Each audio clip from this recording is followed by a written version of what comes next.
pinaka-front at ito yung pinaka-extra space dito po sa house. Tingnan natin yung loob. Bali ito yung pinaka-extra space dito sa side. At ito yung hallway, masasakop mo yan definitely. Tapos ito yung pinaka-service area. Okay, yung pinaka-service area. So hanggang dyan sa boundary na yan. So tingnan natin yung loob, pasukin natin. Ito yung pinaka-front door natin. Okay, so naka-double lock na siya. Ayan, double lock. So mayroon na siyang tiles. Okay, lahat ng bintana is sliding windows with screen. Ayan, may screen siya. Hindi pa natitirahan dito. Okay, so tatlong windows, bali apat. Ayan, 1, 2, 3 windows.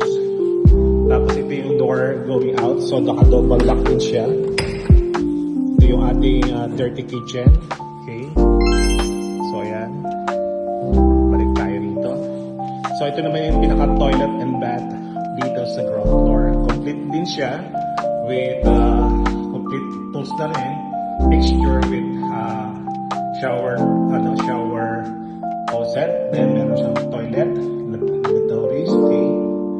Yan. So ito naman yung ating hagdan. Okay. If I'm not mistaken, this is wood or cone wood. Okay, going up. So galing sa baba. So meron tayong tatlong bedroom. At dito muna tayo sa pinaka last bedroom. Ito. Okay. Ito yung meron na rin siyang ready for window aircon. Ayan. Then ito yung pinaka hallway. Itong middle room. Ito yung second room. May dalawa siyang window. Ayan. Ito yung window aircon slot. And yung ating master bedroom. Ayan. Wow! Okay. Ito yung ating master bedroom. So sa ngayon, palibasa hindi pa siya natitirahan. Meron lang siyang solar light dito. Okay. So may mga ilaw na yan.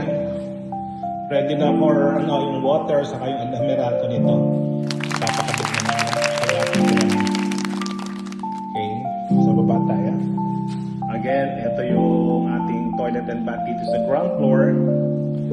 And kung gusto mo naman magpa-expand ng room dun sa side, pwede ka magpa-extend. Ito, living area and dining area. Okay. Ang kitchen area, ang service area natin dito. Tapos gusto mong magpa-extend, maglagay dito ng balcony, same like yung sa neighbor natin yun, sa tapat. Pwede ka magpalagay dito hanggang dito. Okay? So malaki yan. Okay? So, ayan o. Again, ito ulit tayo dito sa ground floor.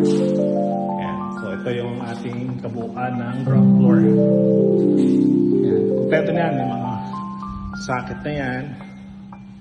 Lahat may mga ilaw.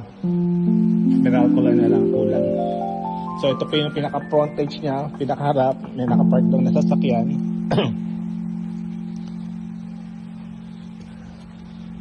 So dito pa yan, no? Laki niyan.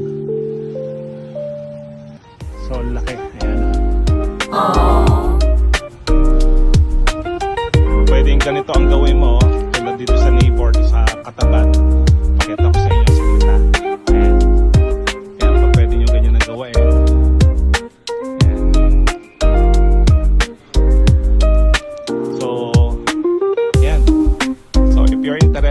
Pwede nyo akong kontakin sa 0917-507-0007. God bless po and happy buying.